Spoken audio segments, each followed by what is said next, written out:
एक गुरु के दो शिष्य थे। एक का नाम धीरेन्द्र था, दूसरे का नाम लघु था।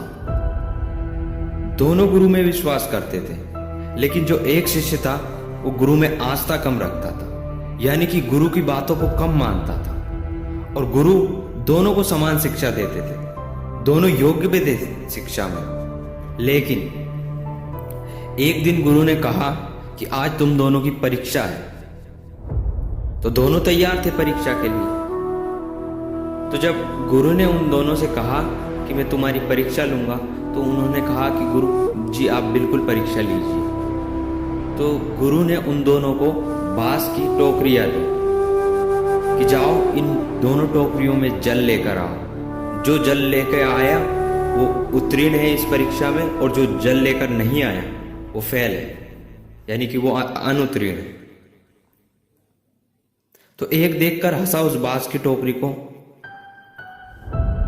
जो लघु था वो, और धीरेन्द्र ने सोचा कि जब गुरु ने कहा है तो सत्य ही कहा होगा। तो जब लघु हंसा तो धीरेन्द्र ने पूछा कि तुम हंस क्यों रहे हो?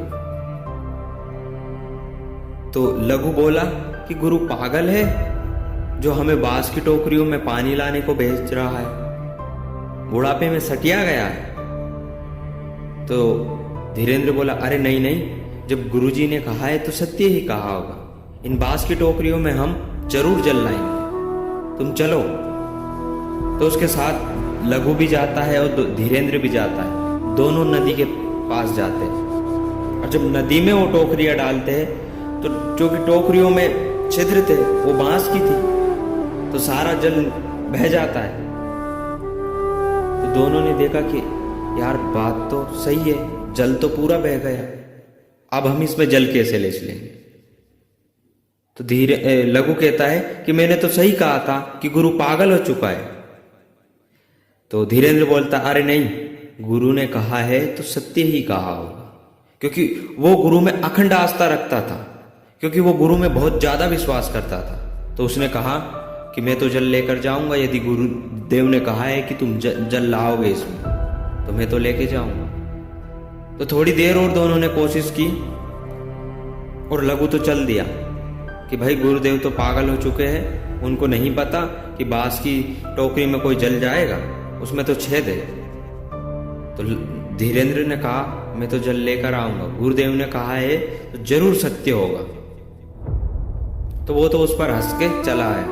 वो गुरुदेव के पास आया और गुरुदेव से बोला कि गुरुदेव उसमें तो जल नहीं आया क्योंकि उसमें छेद थे।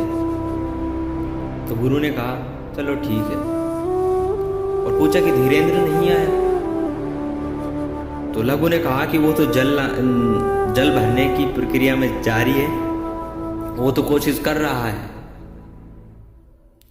तो गुरु मुस्कुराए। तो धीरेन्द्र को सुबह से शाम हो गई, उस नदी में वो टोकरी को डालता फिर निकालता, जल पूरा नदी में रह जाता। तो सुबह से शाम हो गई और वो जो बांस लकड़ियां थी वो फूल चुकी थी सुबह से शाम तक। तो उस टोकरी के छिद्र बंद होने लगे थे। तो धीरेन्द्र ने देखा कि यार टोकरी में तो पानी रह रहा है, यानी कि जल रह रहा है उसमें, तो अब कम बह रहा है क्योंकि छिद्र बंद हो चुके हैं ना। तो वो और समय तक करता रहा प्रयास, और लगभग उस टोकरी के सारे छिद्र बंद हो चुके थे। तो एक टाइम ऐसा आया कि सारे छिद्र बंद हो चुके थे, तो पूरा का पूरा पानी उस टोकरी के अंदर ही रह गया, और वो पानी लेकर गुरुदेव के पास आ गया और बोला कि देखिए गुरुदेव मैं पानी ले आया, मैं जल ले आया। तो गुरु अत्यंत प्रसन्न हुए और कहा कि तुम मेरी परीक्षा में उत्तीर्ण हुए। तो मोरल ऑफ द स्टोरी यह है कि हमें जो गुरु सिखाते हैं वो कभी गलत नहीं सिखाते, और उनका कहा कभी गलत नहीं होता। हाँ, हमें एक समय के लिए गलत लग सकता है, लेकिन वो आगे चल के सत्य